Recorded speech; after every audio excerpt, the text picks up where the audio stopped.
Muy buenas, y antes de empezar este vídeo os voy a plantear un acertijo. Quiero que me adivinéis el modelo del coche y que no hayáis visto el título del vídeo. Es un SUV, es coreano, del sur, y es el modelo más vendido de la historia de la firma. Venga, os voy a dar un tiempo. ¿Ya? Bueno, seguramente en este pequeño intervalo hayáis adivinado cuál es, pero os digo ya, es el nuevo Kia Sportage.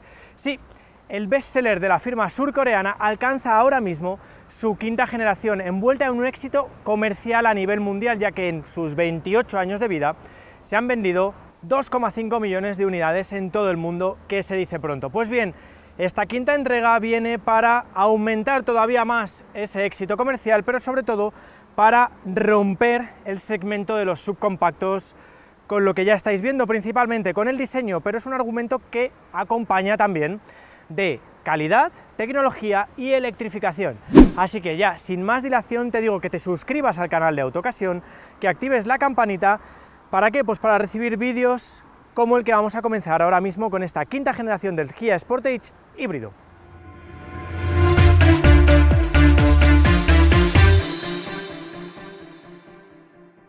Vale, pues vamos a comenzar por el diseño, que como siempre es lo primero que se ve, pero aquí no voy a ser muy incisivo porque mi compañero Rubén os lo trajo ya más o menos en profundidad en la presentación del modelo que os dejamos por aquí arriba. Lo que sí quiero es destacar 3 o 4 detalles. El primero, las dimensiones. Tenemos un coche que se inscribe dentro del núcleo del segmento C, 4,5 metros de largo. El segundo, ya entrando en la estética, que es el segundo modelo que estrena la filosofía Opposites Unite de la marca tras el Kia EV6, el eléctrico. ¿Y eso en qué se ve? Bueno, pues en el frontal, mucho más prominente, con una calandra más grande, hexagonal y tramada en negro, en este caso por, como estáis viendo, el acabado GT-Line, con una parrilla Tiger Nose que se minimiza a la mínima expresión, pero que sigue presente, y sobre todo con unos grupos ópticos muy pero que muy llamativos, con la luz principal, por cierto, full LED en los acabados más altos, con un diseño de rombo cubierta por la luz diurna en forma de boomerang. Tenemos, en el caso del acabado GT-Line, ya en su vista lateral, los pasos de rueda en negro y unas llantas que son específicas del híbrido, con un diámetro de hasta 18 pulgadas, como son las que montan esta unidad, con además neumáticos Continental Eco Contact 6, que son un poquito más eficientes. Aquí es donde veis la cota de longitud, 4,51 metros, con una pintura bicolor opcional por 500 euros aproximadamente, y con el elemento más disruptivo dentro de esta quinta generación para mí, que es el pilar C, con una línea de hombros que se corta en esta parte y tendría continuidad en un escalón superior. A mí personalmente no me gusta demasiado, pero es cierto que le aporta un toque distintivo, no solo con respecto a su predecesor, sino con respecto a otros modelos de la competencia. Tenemos, aquí veis, una cota de anchura de 1,86 metros, que es bastante prominente y que está enfatizada en esta parte trasera por un portón que obtiene rasgos del Kia EV6, con una superficie, la verdad es que bastante grande.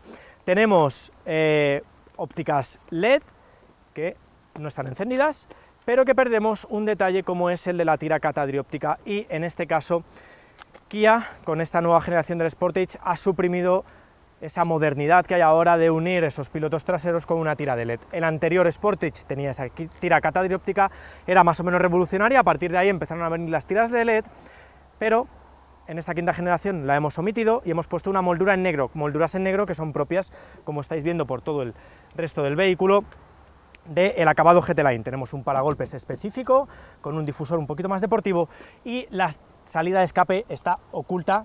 Bueno, pues para poner algo falso, en Kia han decidido ocultarlo. Un detalle también llamativo es que el limpialunetas está escondido aquí debajo, ofreciendo una imagen más limpia, pero quizá no siendo del todo funcional a la hora de conducir con lluvia. Hasta aquí el diseño exterior. Vamos a ver el diseño interior, que también cambia a nivel revolucionario. Bueno, pues el interior también voy a hacer como en el exterior, y os voy a comentar 2, 3, 4 detalles que a mí me llaman poderosamente la atención de esta nueva generación del Sportage, porque, como ya os hemos dicho, Rubén os habló de primera mano en aquel contacto. El primero, para mí, la calidad percibida. este Sportage está muy cerca de ser un modelo, podríamos catalogarle pseudo premium, porque tiene materiales blandos, ya no solo en la parte alta del salpicadero, sino en los paneles de las puertas, sobre todo también en este acabado GT-Line, que es el superior. Hablando de acabado GT-Line, los asientos de corte deportivo, con una tapicería mixta entre piel y tela, con funciones de calefacción, ventilación y demás, que además vienen de serie. El segundo, la digitalización del puesto de conducción, determinada por las dos pantallas que están unidas bajo un mismo marco, que la verdad es que le aportan un toque muy pero que muy moderno. Cuadro de instrumentos de 12,3 pulgadas, configurable en función del modo de conducción que estemos escogiendo en ese momento, y con varios submenús. No tenemos la posibilidad de integrar el mapa, pero sí tenemos muchos menús a nuestra disposición. El segundo, la pantalla central del mismo tamaño, 12,3 pulgadas, con el nuevo sistema multimedia Kia Connect, que ahora mismo ha fallado un momentito. A ver, aquí, que no se quería poner. Bueno, pues el funcionamiento la verdad es que es bastante intuitivo. Tenemos muchos menús, lógicamente propios del sistema híbrido, pero también tenemos la posibilidad de conectarlo mediante cable, eso sí, aunque tenemos un hueco de carga inalámbrico para tener Apple CarPlay. A ver si no tarda mucho. Cada vez y ahí está. Más cercana o más probable la posibilidad. Ahí lo tenéis, Apple CarPlay, con una interfaz, la verdad, bueno, pues la de Apple CarPlay y demás. Pero aquí hay un punto que a mí me gusta mucho, que es este, el de la tira inferior. Kia ha conseguido ahorrar espacio y aportar más modernidad con esta pantalla multimodo en la que tenemos, como estáis viendo, los sistemas o los mandos de la climatización, pero que si le pulso a este botón me aparecen unos accesos directos para ir directamente al mapa. Quizá dupliquéis funciones, pero la verdad es que es un gadget que a mí me gusta mucho. Ya por último, la habitabilidad en cuanto a confort y espacio de este túnel central, en el que se aglutinan diferentes botones, pero con muchísimos huecos para dejar nuestros objetos, además de esta mini guanterita.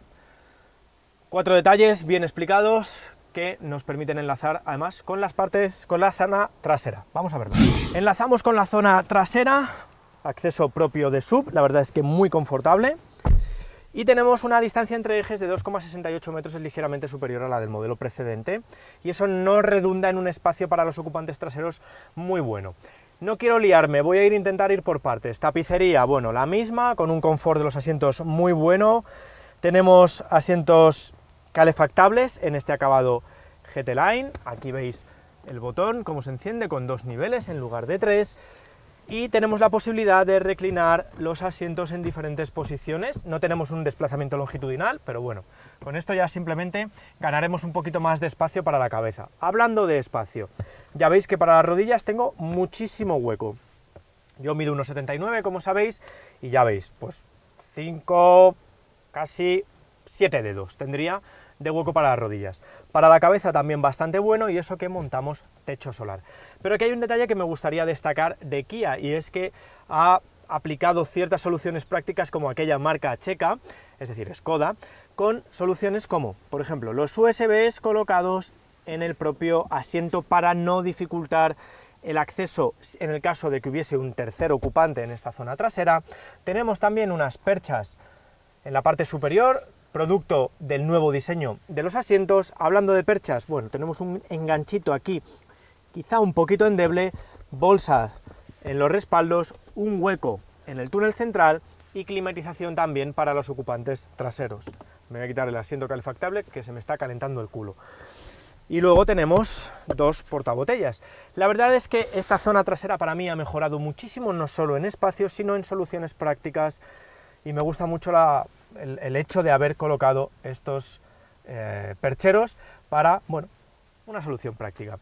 Hablando de practicidad, bueno, te vas suscribiendo, dándole a like si te gusta, activando la campanita, pero hablando de practicidad, como os decía, vamos a ver el maletero, que aquí tengo ciertos detalles que comentaros.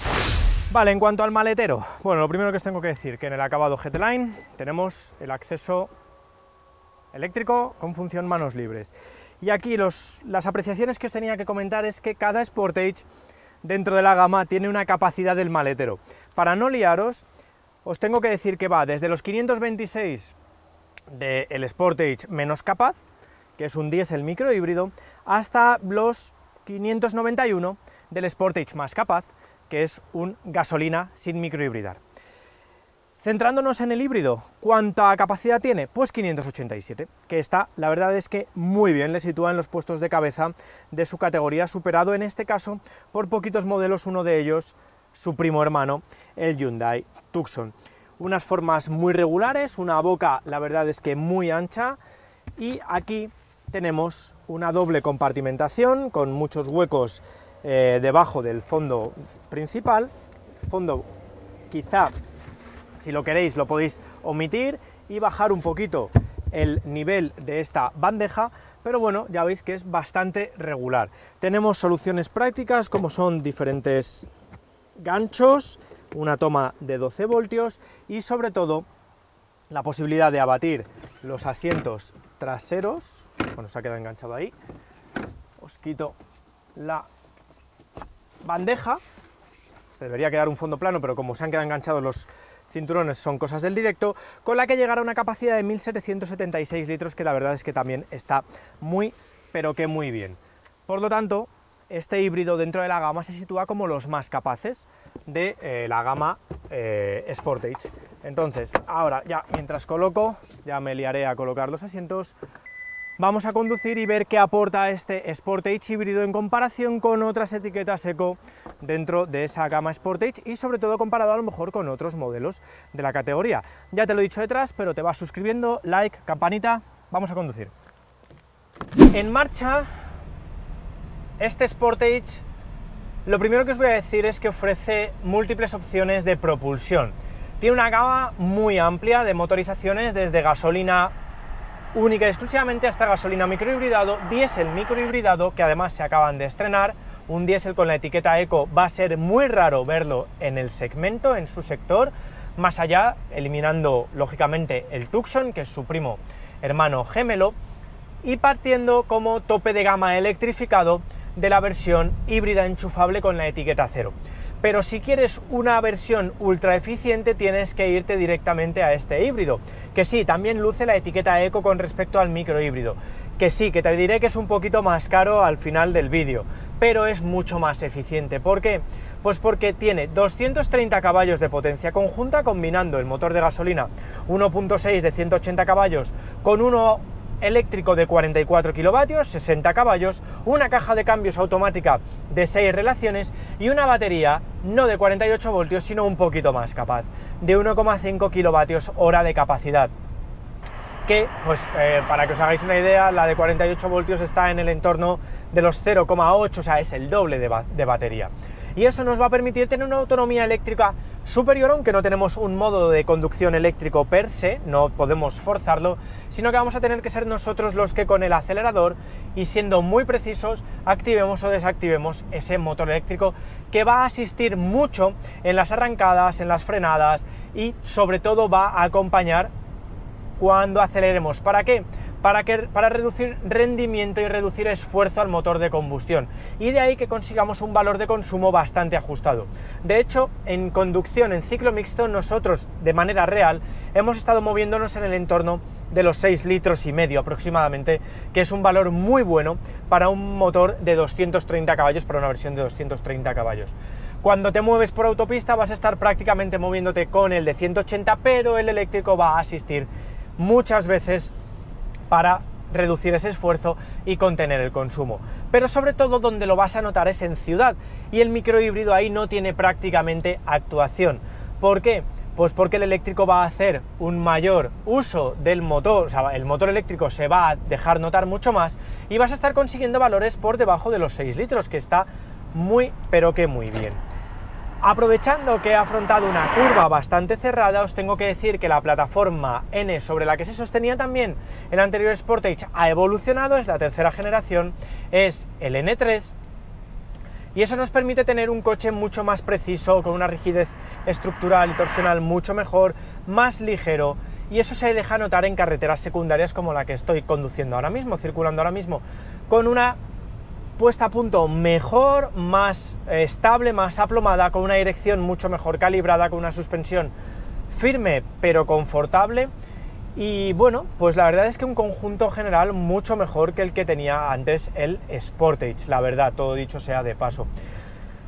No tengo un modo de circulación eléctrico per se, como os he dicho, pero sí tengo dos programas de circulación, el Eco y el Sport, que varían los diferentes parámetros del vehículo, la respuesta del motor, la respuesta de la propia caja de cambios y la dureza de la dirección. Yo me quedo con un conjunto un poco firme, demasiado a lo mejor en ciudad, con el filtrado de los baches se deja notar demasiado, pero cuando estás por carretera abierta o por carretera secundaria es la verdad que muy confortable. Y ahora, si os tengo que decir que el elenco de asistentes a la conducción ha mejorado infinitamente con respecto al anterior Sportage.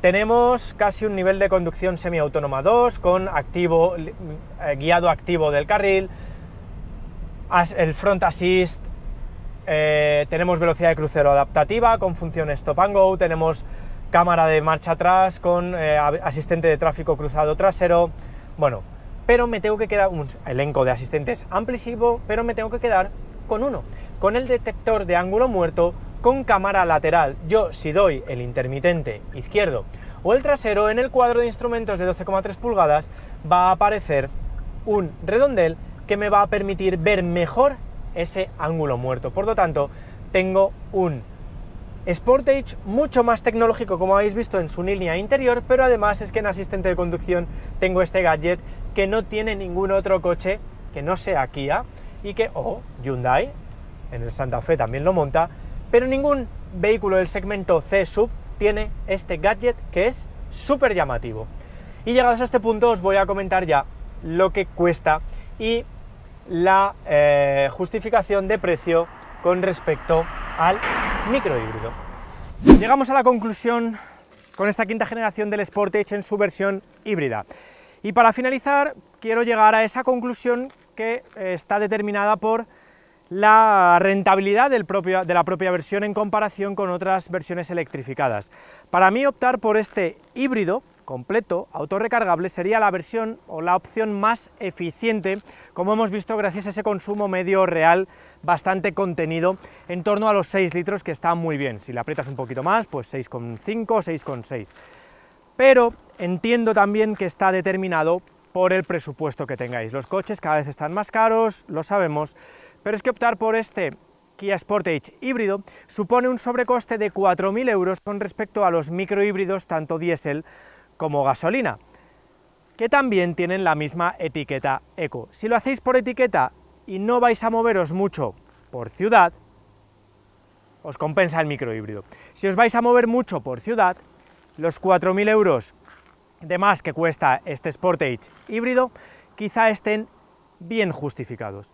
Pero eso es lo que quiero que me comentéis aquí abajo en la sección de comentarios. Quiero que me digáis si optaríais por ese Sportage híbrido o por uno microhíbrido. Pero antes de llegar ya al final, os voy a decir las cosas buenas y las cosas malas que me han parecido de este Sportage. En cuanto a bueno, diseño exterior, a mí me parece bastante radical y bastante diferente al resto de modelos, quitando ese pilar C. La calidad de construcción y la eficiencia del motor. En lo negativo, que haya tanta discrepancia en maleteros entre un microhíbrido, un híbrido enchufable. Que para optar por determinados elementos tengamos que optar, valga la redundancia, por el acabado más alto, y esos 4.000 euros de diferencia si no vais a hacer un uso muy urbano. Finalizo ya diciéndote lo de siempre: suscríbete al canal, activa la campanita, dale a like si te ha gustado, y si los 33.000 euros de los que parte este Sportage con el acabado Drive y los 41.000 euros en el acabado GT Line te parecen muchos, entra en Autocasión para descubrir la oferta que mejor se adecue a tus necesidades e incluso para encontrar ofertas de generaciones precedentes. Me despido, hasta el siguiente vídeo. ¡Adiós!